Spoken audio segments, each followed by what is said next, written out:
దేవుని ఘనమైన నామమునకు స్తోత్రములు. ఈ వాగ్దానమును వింటున్న మీకందరికీ మన ప్రభువును ప్రియ రక్షకుడైన యేసుక్రీస్తు నామములో శుభములు, మా హృదయపూర్వకమైన వందనములు.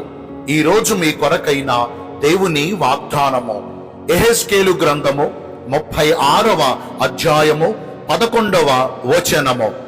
మునుపటి కంటే అధికమైన మేలు మీకు కలుగజేసేదను. మంచి దేవుడైన యేసయ్య ఈ మంచి వాగ్దానమును నిశ్చయంగా నేడు మనందరి జీవితములలో నెరవేర్చునుగాక. ఆమేన్.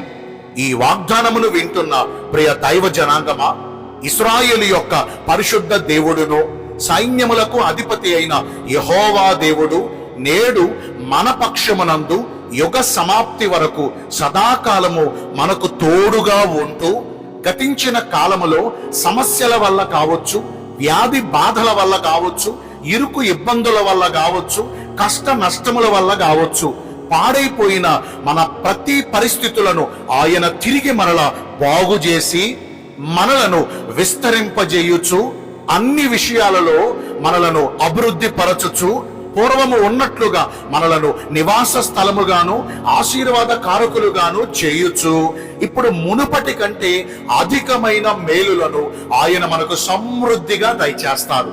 ఊజు దేశస్థుడైనటువంటి యోబు యొక్క సంగతిని మనం పరిశీలించగలిగితే, మునుపు అతడు బహు ఐశ్వర్యవంతుడుగా, ఆస్తిపరుడుగా, అదృష్టవంతునిగా, దేవుని ద్వారా ఆశీర్వదించబడిన వ్యక్తిగా అభివృద్ధి చెందాడు. తూర్పు దిక్కునున్న దేశములన్నిటిలోకెల్లా అతని వంటి వాడు లేదంటే మీరు నమ్మండి. అయితే ఒక్క రోజులోని తనకు కలిగిన సమస్తాన్ని కోల్పోయాడు. అటు ఆరోగ్య పరంగాను, ఇటు ఆస్తి పరంగాను, ఇటు ఐశ్వర్య పరంగాను అన్ని విషయాలలో నష్టపోయి పతనమైపోయి ఇక శ్రమలతో 14 సంవత్సరాలు అతడు బాధలు పొందాడు.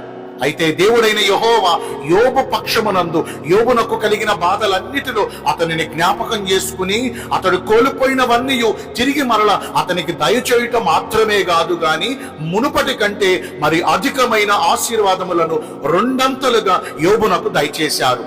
ఒక యోబు వంటి మునుపటి కంటే అధికమైన ఆశీర్వాదాలు ఈ రోజున మనం పొందాలి అనుకుంటే, యోబు వంటి భక్తిని మనం చేయగలిగితే నిశ్చయంగా అట్టి ఆశీర్వాదాలు ప్రభు మనందరికీ దయచేస్తారు. మరి యోబు ఎలాంటి భక్తిని చేశాడు? మొదటిగా అతడు ఎన్ని శ్రమలు వచ్చినా, ఎంత సంపద కలిగినా, అన్ని వేళలలో అన్ని పరిస్థితులలో అతడు యథార్థతను కలిగి ఉన్నాడు. ఏ మాత్రం కూడా తన యథార్థతను విడిచిపెట్టలేదు. మనకు సమృద్ధి కలిగిన యథార్థతను విడిచిపెడతాం, శ్రమలు కలిగిన యథార్థతను విడిచిపెడతాం. దేవుడు అన్ని ఇచ్చినప్పుడే దేవుణ్ణి స్తుతిస్తామండి. ఒకవేళ దేవుడు మన ప్రార్థనలకు జవాబు ఇవ్వటం ఆలస్యమైంది అనుకోండి, సహనం కలిగి ఉండలేక దేవునిపై నిందలు పెడుతూ, దేవుణ్ణి దూషిస్తూ, దేవునికి బాధలు కలిగించే మాటలు పలుకుతూ ఉంటాం. యోబు ఎక్కడ తన నోటితో ఏ మాత్రం కూడా దేవుడు నాకు అన్యాయం చేశాడని గాని ఒక్క పాపిష్టి మాట కూడా యోబు తన నోటితో మాట్లాడాల.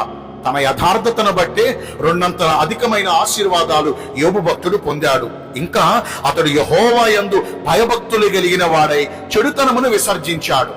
శ్రమలు కలిగినప్పుడు పాపపు మార్గములను ఎంచుకోలేదు, దేవునికి ఇష్టము లేని మార్గాలను ఎంచుకోలేదు. అన్నీ కలిగినప్పుడు ఎలా పరిశుద్ధత కలిగి ప్రవర్తించాడో, సమస్తం కోల్పోయినప్పుడు కూడా అదే పరిశుద్ధమైన భక్తిని చేశాడు. చెడుతనాన్ని విసర్జించి దేవునికి ఇష్టమైన భక్తిని కలిగి ఉన్నాడు. పరిశుద్ధమైన ప్రవర్తనతో జీవించాడు. ఈ వాగ్దానాన్ని వింటున్న ప్రియ దైవ జనాంగమా, నేడు మనకు అట్టి యథార్థమైన హృదయం ఉందా? నేడు మనము పరిశుద్ధమైన ప్రవర్తన కలిగి జీవించగలుగుతున్నామా?